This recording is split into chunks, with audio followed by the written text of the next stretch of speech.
नमस्कार.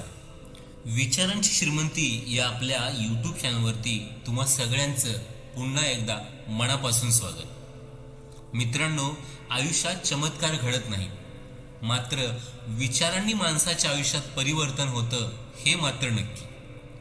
तर असाच एखादा विचार शोधण्यासाठी ऐकूया आजची कथा.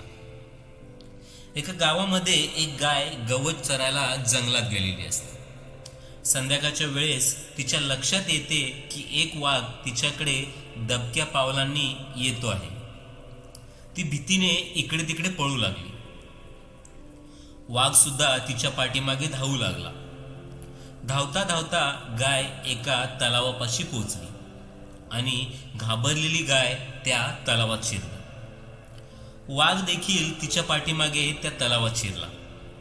त्या दोघांनाही कळून चुकले की तलाव फारसा खोल नाही आणि त्यात पाणी सुद्धा कमी आहे, मात्र चिखल जास्त आहे. त्या दोघांमधील अंतर तसे कमी होते, परंतु दोघेही काही करू शकत नव्हते. गाय त्या चिखलात हळूहळू रुतायला लागली. वाघ तिच्या अगदी जवळ होता, परंतु तो सुद्धा त्या रुतायला लागला. दोघेही अगदी गळ्यापर्यंत रुतलेले होते. दोघेही हलू शकत नव्हते.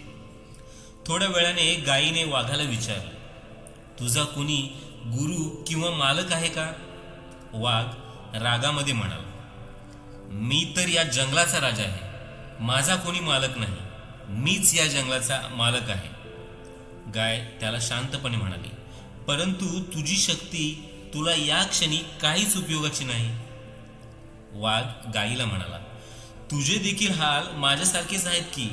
तेव्हा गाय हसून त्याला म्हणाली, बिलकुल नाही. माझा मालक मला संध्याकाळ झाली अजून आली नाही म्हणून शोधत येईल आणि या चिखलातून मला काढून घेऊन जाईल. थोड्या वेळाने खरंच एक माणूस आला आणि गायीला चिखलातून बाहेर काढून घरी घेऊन गेला. जाताना गाय आणि मालक एकमेकांकडे कृतज्ञतेने पाहत होते. त्यांच्या मनात असून सुद्धा ते वाघाला बाहेर काढू शकत नाहीत, कारण त्यांच्या जीवाला धोका होता. कथेतून हाच बोध आहे की गाय हे समर्पित हृदयाचे प्रतीक आहे आणि वाघ हे आपले अहंकारी मन आहे. मालक हे सद्गुरूचे प्रतीक आहे, तर चिखल हा संसार आहे आणि संघर्ष ही अस्तित्वाची लढाई आहे.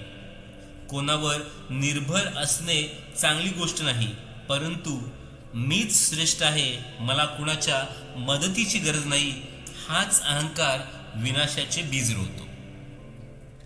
नमस्कार मित्रांनो, तुम्हाला ही कथा कशी वाटली ते आम्हाला कमेंट करून नक्की कळवा.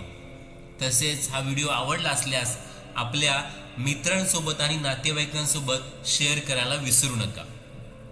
तसेच तुम्ही अजूनही आपल्या चॅनलवरती जर नवीन असाल तर आजच आपलं विचारांची श्रीमंती हे चॅनल सबस्क्राईब करा. नमस्कार, धन्यवाद.